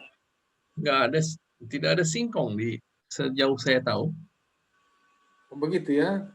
Nggak Iya. ada. Ternyata Ubi mungkin masih ada banyak ubi ya. Ubi, mereka masih makan ubi, tapi singkong saya tidak pernah lihat. Kalau ubi, sweet potato ya. Pak Nisim masih makan sweet potato ya? Masih ya. Ya. Ya, itu di sini namanya batata. Batata. Ya. Batata ya. Itu sweet potato, Pak. Oh, oke. Nggak, itu bahasa Manado, Michael. Batata, ubi batata. Tapi kalau di bahasa Ibrani itu slang, kalau mau bilang ke seorang yang dia bodoh, atau bilang kepada Rosh batata artinya kepalanya batata. Kepalanya batata. Kepala batata, ya. Artinya stupid. Bodoh. Okay. Ya, itu slang ya. Ini Ya, itu slang ya. Ya. Wah, ini langsung benar-benar kita dapat gambaran nih ya. Lihat Google Earth ini ya.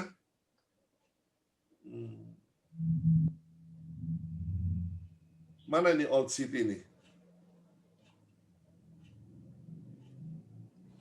Kecilin dulu, Pak. Kenapa? Oh, dikecilkan dulu, kelihatan. Nah, ini dia nih Old City nih. Ya, ini Bukit Moria. Ya, Bukit Moria. Tapi ya Bukit Moria, Dome of the Rock, Masjid Al-Aqsa, Tembok Ratapan. Kalau Tanah Sinear di mana, Pak? Tanah Sinear. Tanah Sinear. Sinear. Tempatnya itu apa namanya? Menara Babel. Oh, sana. Itu daerah Irak, Pak. Daerah Jauh, Irak, ya? tapi tidak ada lagi ya. Migdal Babylon, Pak.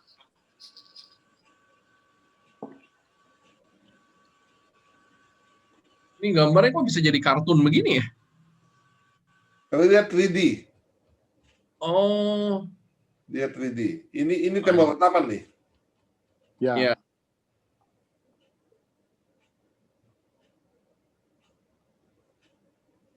Oke. Ya, ini tembok barat, tembok ratapan ya. Ya, Masjid Al-Aqsa. Yang kubah hitam. Ini nih Al-Aqsa nih. Ya. Kita ini melihat dari Bukit Sion ya. Ya, itu dari ya. No. No. Bisa. Nah, bukan. Kenapa no? Bukit Sion, sorry. Bukit Zaitun. Ya, of course. Ya, Bukit Bukit Zaitun Zaitun itu di sebelah timur. Ya. Kita ada Ini sedang ada di sebelah barat ya.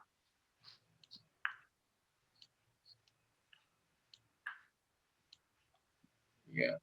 Tadi Golgota juga kelihatannya bisa, Pak. Kalau kelihatan ada 3D-nya Golgotanya. Oh ya, wait.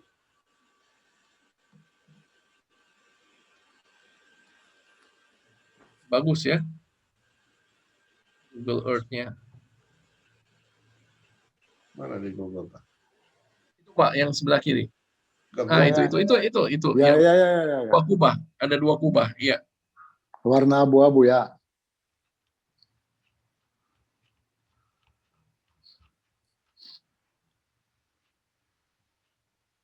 Bukan yang itu, Pak. Tadi mesti ditarik lagi ke atas sedikit. Ini jalan salib ya? Ya. Wah. Ya, ini dari stasi 3 mau Ya, ke mogok, stasi ya. 1. Putar arah, Pak, putar arah. Nah, Ini siapa ini?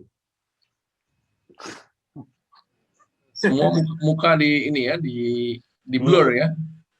Di blur ya, mungkin bodyguard. Ya, mungkin orang dah ya. Semua. Kalau belok ya.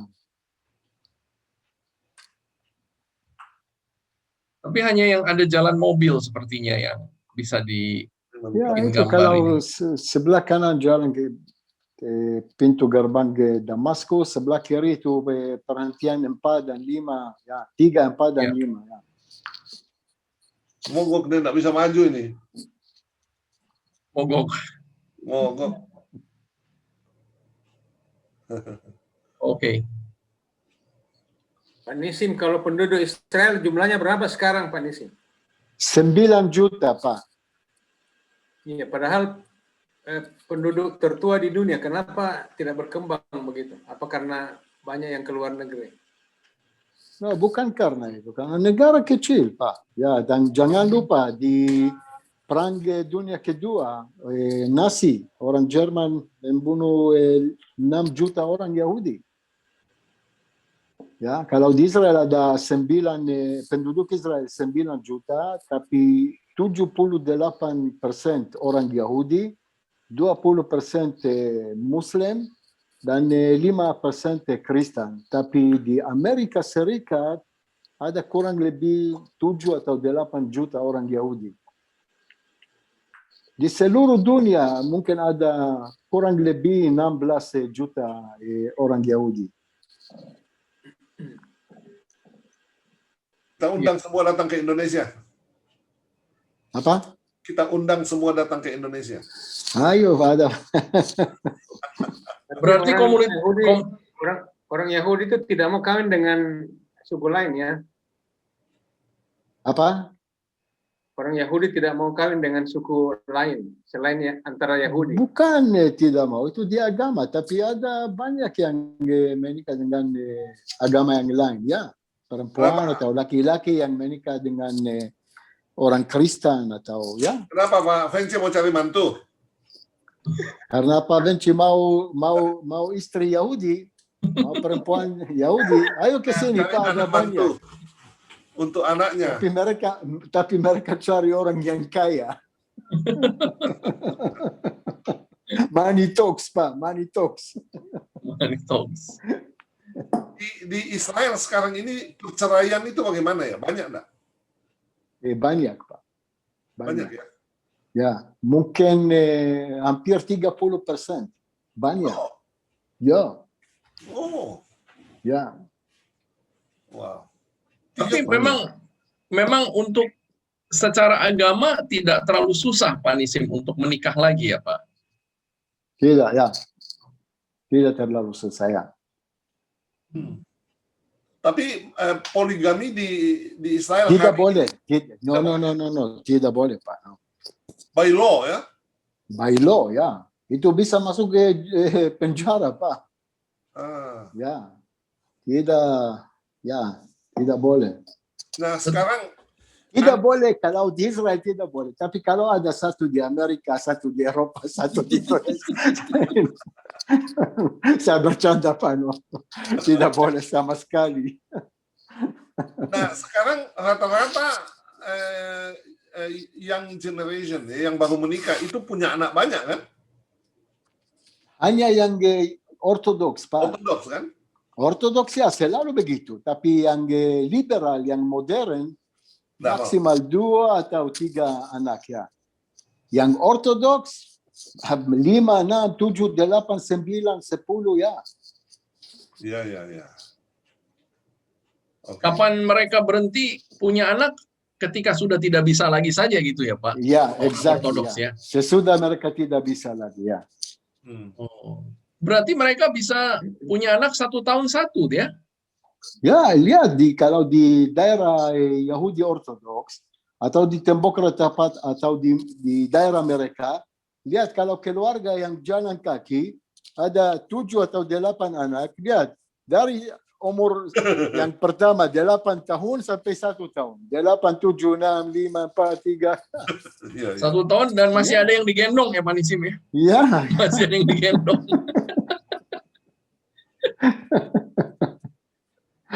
ya. Tapi bagaimana Banyak. mereka membiayai hidupnya Pak? Lihat, sistem di Israel bagus. Kalau untuk anak pertama, kalau keluarga yang punya 1 anak, pemerintah Israel kasih $100 per bulan sampai umurnya 18 tahun, oke? Kalau 2 anak, 200. 3 anak sudah $400. Tapi yang punya 7, 8 atau 10 anak bisa dapat lebih dari $3,000 per bulan, Pak. Oh. Ya, dan Oh, ya? kalau ya Pak, Wow. itu sistem di Israel ya. Oh. Sampai umur anak 18 tahun, Pak? 18 tahun ya. Karena 18 tahun yang biasa ikut militer ya. Ya. Tapi orang Yahudi Wajib Ortodoks militer. tidak ikut. Tapi mereka tidak ikut militer ya. Orang Yahudi Ortodoks tidak ikut, Pak. Oh, nama ikut. Ya ada hanya sedikit yang ya, tapi mereka tidak ikut militer. So dia dapat dari pemerintah berapa ribuan dolar atau berapa ratusan dolar per bulan setiap bulan. Dan kalau dia kerja dan istrinya ya bisa, mereka bisa hidup ya. Susah tapi mereka bisa hidup ya. Dan apalagi orang Arab Muslim ya dari Yerusalem Timur, oke? Tahu Yerusalem Timur sampai perang 6 hari tahun 67 mereka dibawa negara Yordan. Tapi sekarang mereka dibawa negara Israel. Dan mereka juga dapat uang, ya, dapat gaji dari pemerintah Israel. Dan orang Arab Muslim punya banyak anak, Pak, karena punya berapa? 2, 3, 4 istri. Ada keluarga yang punya 15, 17 anak dari berapa istri. Dan mereka dapat $4,500 per bulan. Setiap bulan. Ya, you see the system, ya, itu di sistem di Israel. Ya, itu untuk sekolah kan, Pak? Uangnya atau sekolah? untuk Sekolah di Israel gratis, Pak. Oh, itu di luar sekolah ya, berarti banyak dapatnya ya, Pak?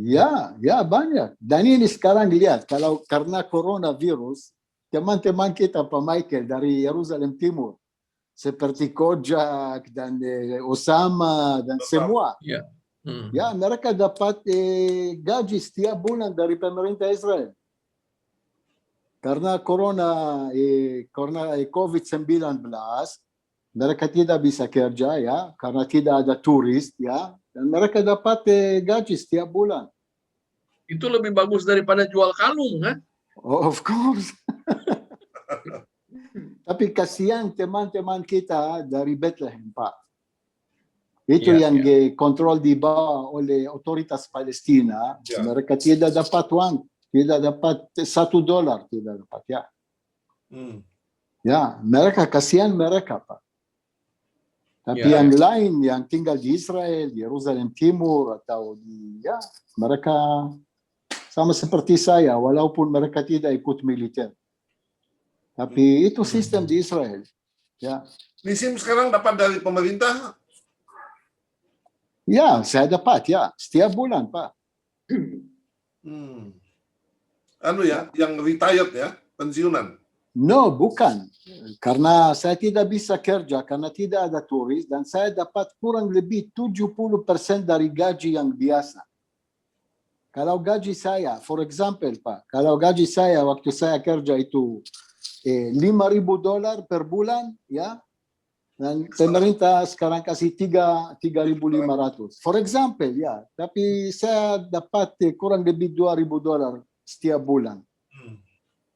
Dan Cukup ya, Pak? Karena Cukup.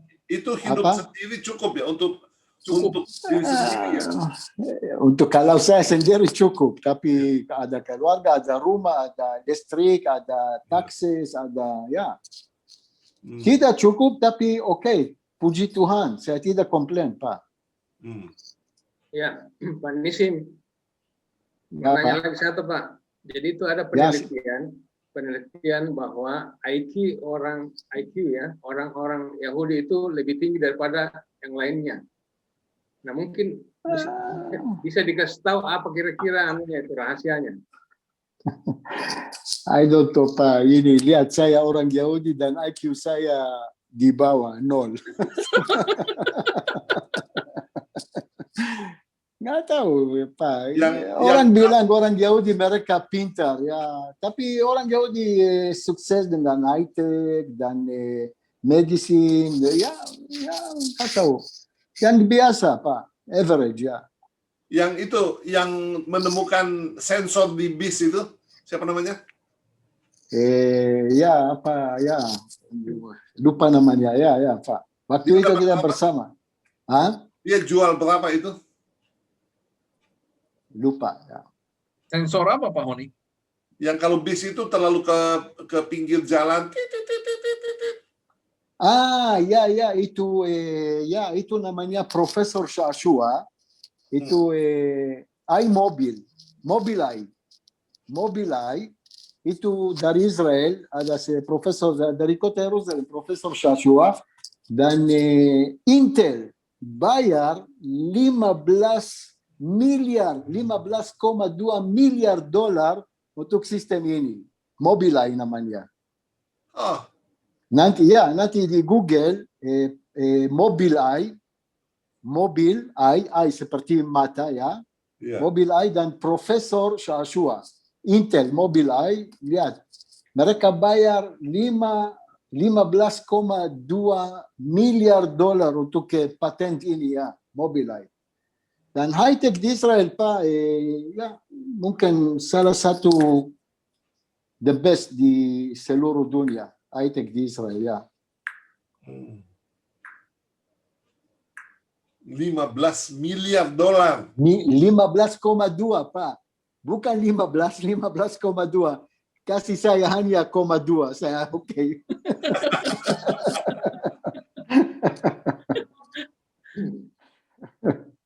Oke. 15, ya. Oke, baik. Israel apa, Pak? Ya. Nisim? Silakan. Apa? Nisim. Ya, Mata uang di Israel apa? Shekel. namanya Pakai dolar, shekel. bukan? Ya, namanya mata uang Israel namanya shekel. Itu dari zaman dulu Abraham, ya. Dia bayar 400 shekel. Dan $1 hari ini 3,2 shekel. $1 3,2 shekel. Shekelnya menguat ya, Pak Nisim, ya? Menguat sekali ya? Ya. Mata uang Israel, ya. Bandingkan dengan Mesir sebelum Mubarak itu $1 4 pound. 4 pound. Sekarang 18, mungkin lebih lagi sekarang. Masa 14 sekarang. 18 sebelum 18. Ya. Wow. Dulu saya Amin. ingat $1 pound itu $1 itu 3 pound sekian, sama seperti shekels. Tapi belakangan sampai belasan memang, ya. No, sekarang ini shekel Israel 3,2, ya. 3,2. Oke, baik Bapak Ibu. Oke. Sudah jam 8:42 di Jakarta. Saya lanjutkan share screen saya untuk menutup acara kita malam hari ini, ya.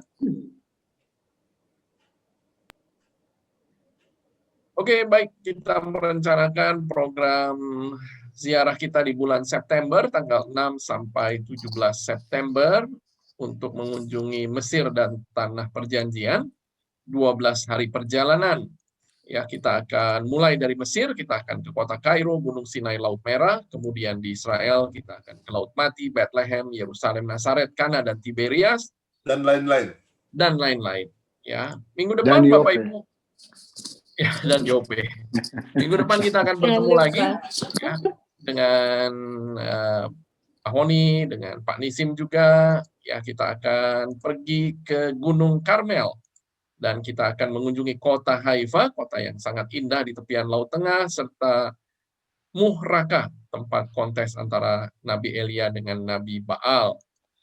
Hari Kamis, tanggal 25 Februari, ya, jam yang sama, jam 7 sampai jam 8 waktu Jakarta.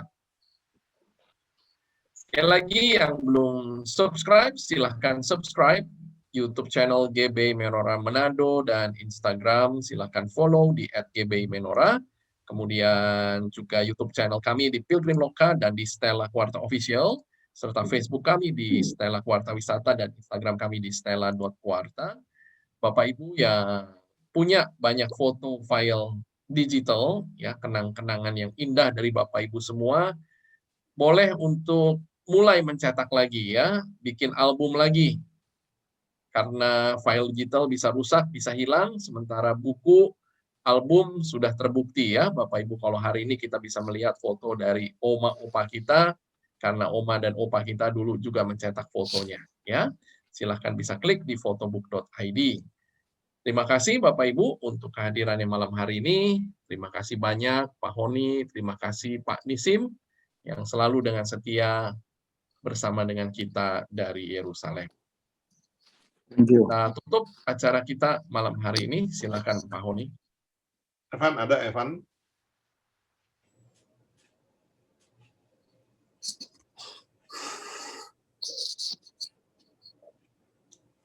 Ayo kita berdoa. Terima kasih untuk Zoom kami pada malam hari ini. Tuhan baik bagi kami semua. Biarlah sekalipun hanya memandang saja, tetapi dengan iman kami percaya bahwa tahun ini kami akan datang ke tanah perjanjian. Engkau buka jalan Tuhan. Kami percaya Tuhan mencukupkan segala sesuatu, dan kami berdoa di dalam nama Tuhan Yesus, Engkau berikan kesempatan kepada kami. Berkati anak-anak-Mu, berkati Pak Nisim dari Yerusalem, berkati Michael dari Jakarta, dan kami semua yang ada di Zoom ini dan juga yang ada di YouTube Tuhan. Biarlah apa yang kami lakukan pada malam hari ini ada di dalam perkenanan Tuhan. Di dalam berkat nama Tuhan kami Yesus Kristus, kami sudah berdoa mengucap syukur. Haleluya. Amin. Amin. Amin. Amin. Thank you Pak Honi. Pak Chandra sudah di rumah ya? Sudah, malam Pak Honi. Pak Michael. Oh, sudah sampai Pak Chandra. Sudah. Ya. Terima kasih doanya. Terima Terima kasih. kasih Pak Honi, terima kasih Pak Michael, terima kasih Pak Terima kasih. Nisin, selamat malam. Doakan Terima ya kasih. semoga bisa bergabung Pak Honi. Ya. Ya, amin. Ya, terima kasih semuanya. Pak Nisim. Ya, terima kasih. Terima kasih Pak Pak. Lence, terima kasih. Oke, baik Bapak Ibu, kita ketemu lagi minggu yang akan datang ya. Terima kasih. Saya izin untuk mengakhiri pertemuan kita malam hari ini. Oke. Thank you Pak Honi, selamat istirahat. Pak Nisim, thank you. Bapak Ibu. Thank you Terima Pak. kasih. Thank you Pak See Honi, you. Michael, Bye. semua. See you. Terima kasih. Tuhan memberkati. Tuhan memberkati. Terima kasih. Shalom.